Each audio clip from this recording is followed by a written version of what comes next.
Привет всем! Меня зовут Евгений, и вы снова на канале ТМ Женатан.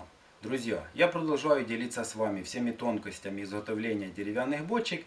И сегодня я расскажу вам о том, какие виды бочек бывают, как рассчитать количество клепок для остова бочки, какие формы клепок для этих бочек, какие нужно изготовить шаблоны.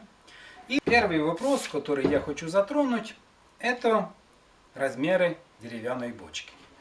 Размеры деревянной бочки можно взять либо же из... Это старая нормативная документация, старый советский ГОСТ 8777. Вторую таблицу я сделал сам.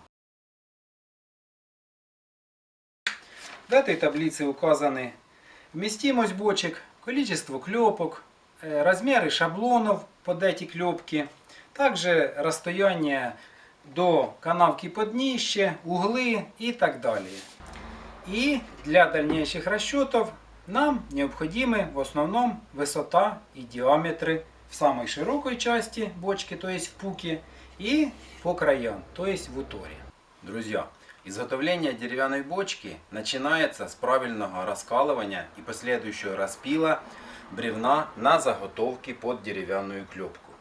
Правильное направление ходовых колец — это перпендикулярное направление колец относительно широкой плоскости заготовки. При распиливании заготовок на деревянную клепку также необходимо выдержать, так скажем, запас на усушку. Для дуба он составляет 8-12%. Делаем заготовки чуть шире необходимого и чуть толще. После распиловки нам необходимо правильно высушить заготовки под деревянную клепку. Я складываю их в штабель, и они у меня сохнут в течение 6-12 месяцев под открытым небом. Чем дольше, тем лучше. Вот в таких штабелях я сушу заготовки под деревянную клепку. После высушивания из таких заготовок нам необходимо сделать клепку нужной нам длины.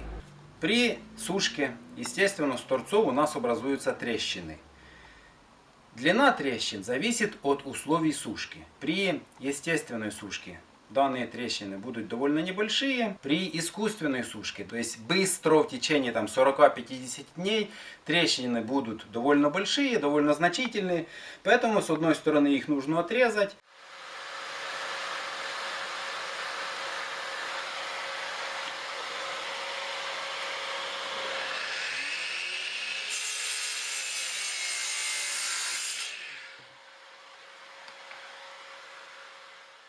Далее мы отмеряем необходимую длину и отрезаем вторую сторону.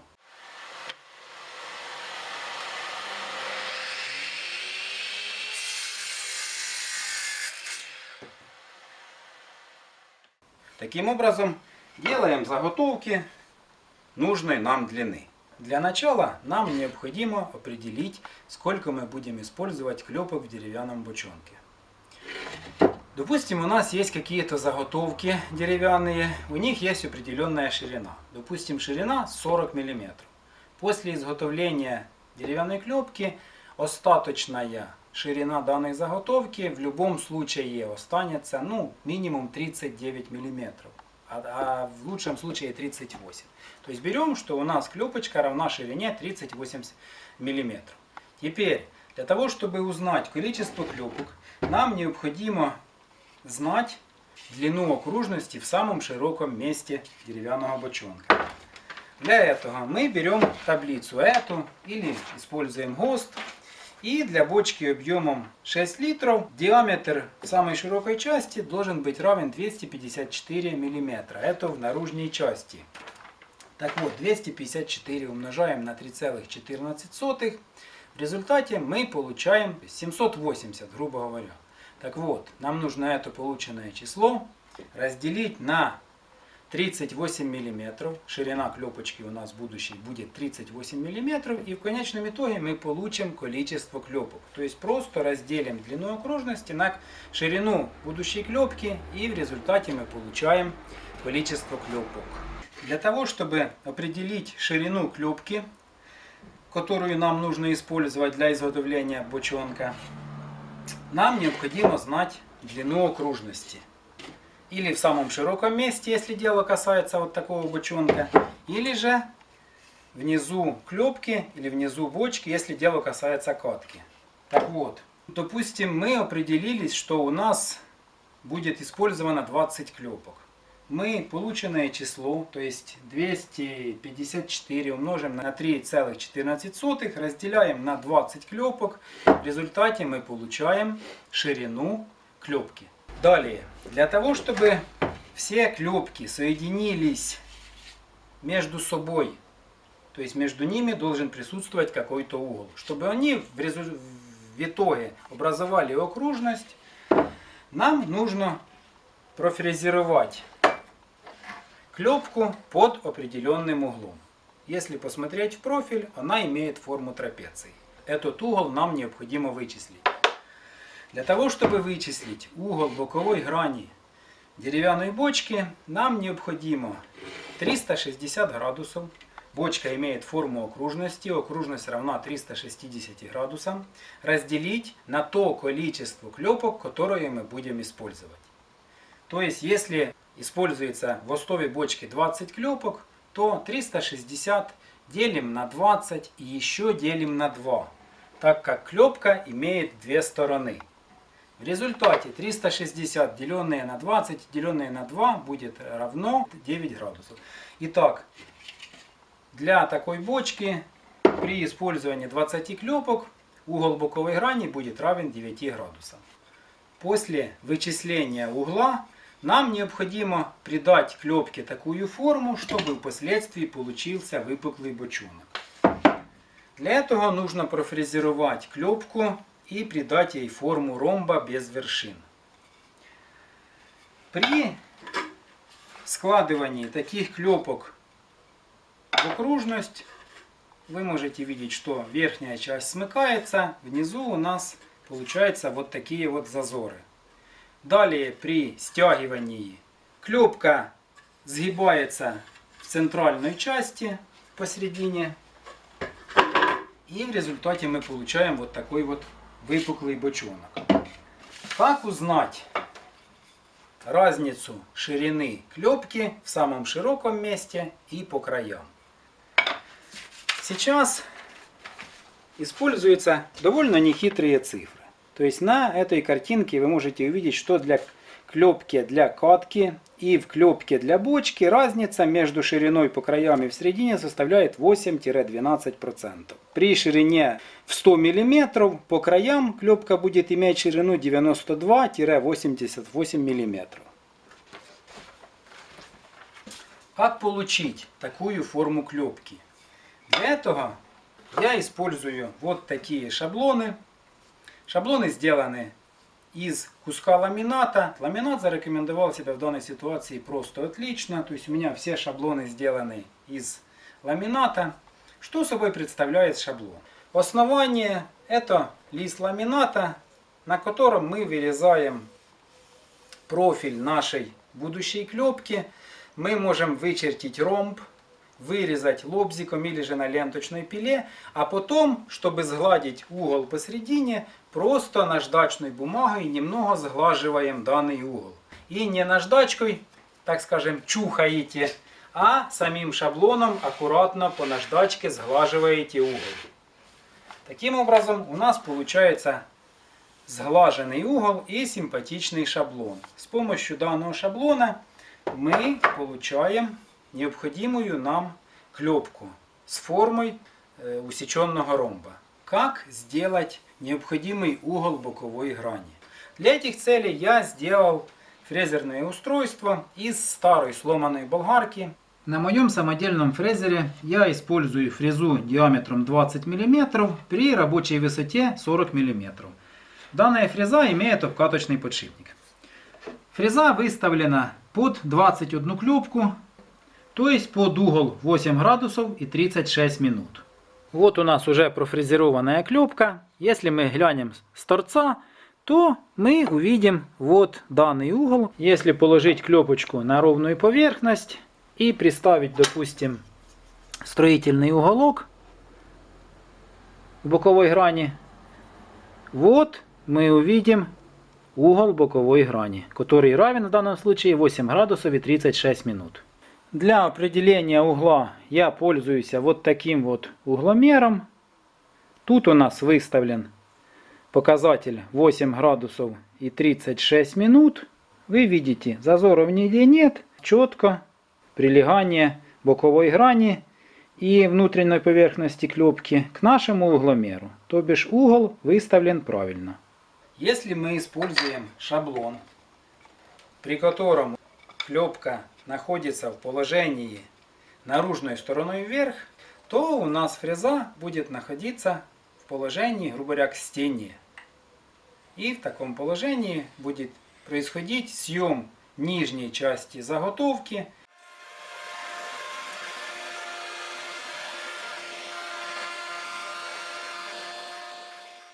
И таким образом мы получаем необходимый угол. Если же используем способ фрезеровки, при котором внутренняя часть будет оставаться вверху, а наружная внизу, тогда у нас фреза должна размещаться вот так. То есть тут будет необходимый угол, и под данным углом будет идти съем материала, но уже с верхней стороны клепки.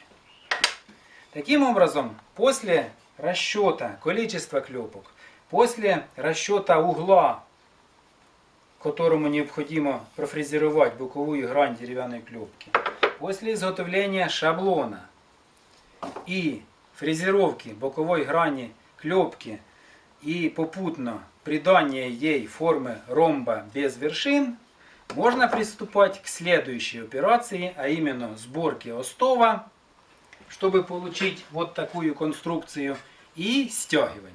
Для того, чтобы собрать остов бочки и привести его к такому виду, нужно использовать рабочие обручи. Рабочие обручи — это обручи чуть большего диаметра, буквально там на полсантиметра-сантиметр. В связи с чем это связано? Это связано с тем, что клепка по наружной стороне, она не полукруглая, а еще плоская. Таким образом, при складывании между собой тут образуются углы. Соответственно, образуется окружность чуть большего диаметра. Для сбора клепок в такую конструкцию нам также необходимо будет какое-нибудь прижимное приспособление, с помощью которого мы можем зафиксировать первую клепку. Для таких целей я использую обычную прищепку для бумаги. Устанавливаем простым движением такую прищепку на металлический обруч и начинаем сборку деревянного остова. Данную операцию лучше производить на гладкой ровной поверхности, потому что во время складывания клепок в остов периодически нужно проворачивать всю конструкцию вокруг своей оси. При складывании клепок в остов бочки большим пальцем правой руки я постоянно создаю давление на весь набор уже собранных клепок. То есть данное давление нам необходимо при провороте собранного остова. Если приподнять уже собранный остов, вы можете видеть, что я одним пальцем удерживаю весь набор клепок. При наборе последующих клепок, вот я правой рукой беру клепку, в это время двумя пальцами левой руки я удерживаю в напряжении уже собранный ряд, устанавливаю следующую клепку, опять передвигаю левую руку, фиксирую ряд, беру следующую и устанавливаю в остов. И таким образом, попутно проворачивая всю конструкцию, я собираю остов деревянной бочки.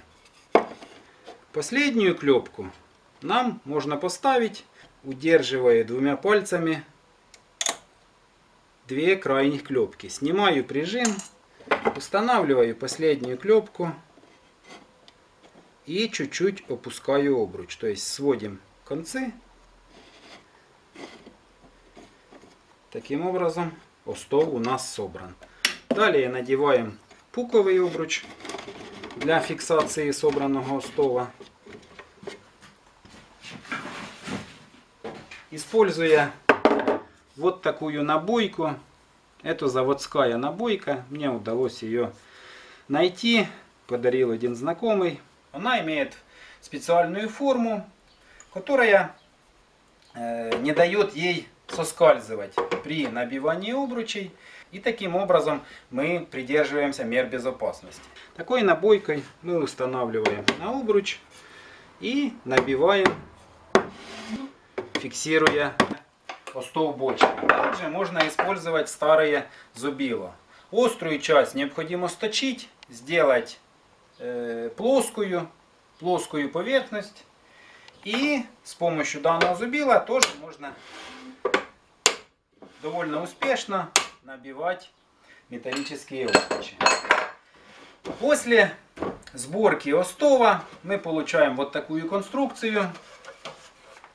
То есть с одной стороны у нас клепки сомкнулись, с обратной у нас имеются вот такие зазоры. Нам необходимо ее стянуть. Для того, чтобы стянуть остов бочки, нам необходимо хорошенько ее прогреть на костре.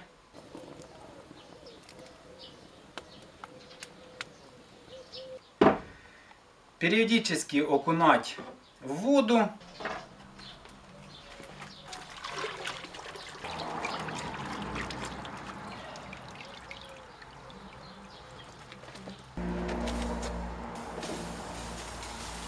Прогрев контролируем рукой, то есть на ощупь клепка бочки должна быть довольно горячая. И только после этого приступать к стягиванию. Для стягивания бочки я использую вот такой стягиватель для небольших бочонков объемом 6, 8, 12 литров.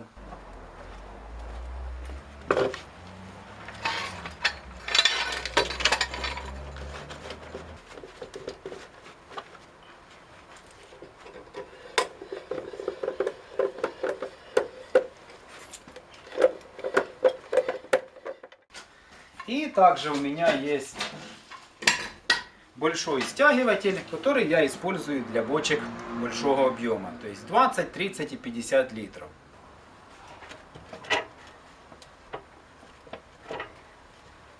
При стягивании бочки трос иногда закусывает. Чтобы этого не происходило, нужно по клепке просто постучать молотком.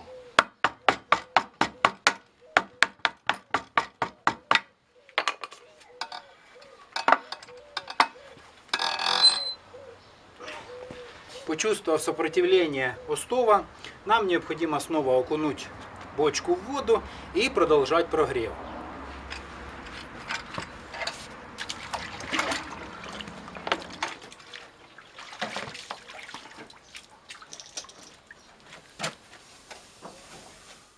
Также можно использовать способ петли. С одной стороны мы закрепляем лебедку, протягиваем трос, закрепляем с второй стороны на соответствующую опору. Набрасываем петлю на нижнюю часть остова бочки и таким образом стягиваем. Такой способ я использую при стягивании бочек маленького объема. Вот, к примеру, бочка объемом 0,75-0,8 литра. И с помощью петли я стягиваю такие бочонки.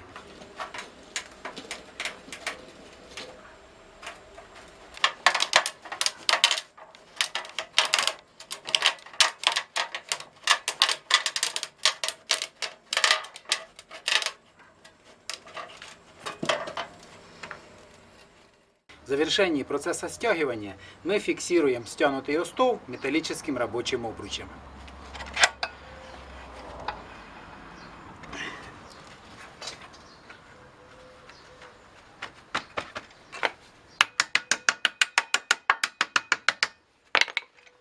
И снимаем стяжное приспособление. Сняв стяжное приспособление, добиваем уторный обруч. Надеваем пуковый для фиксации остова.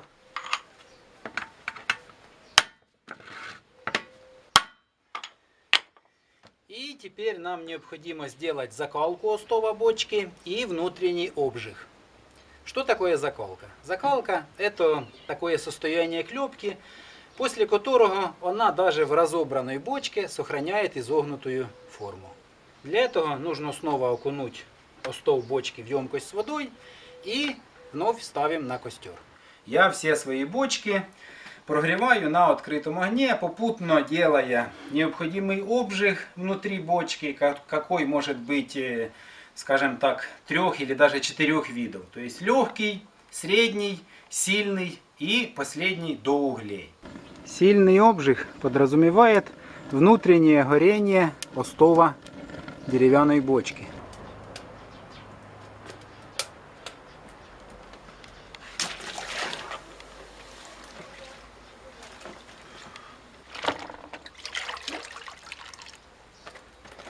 Если внимательно посмотреть на бочку изнутри, мы видим, что клепка обуглилась, то есть это обжиг до углей. После обжига и закалки остова деревянной бочки нам обязательно нужно посадить все обручи.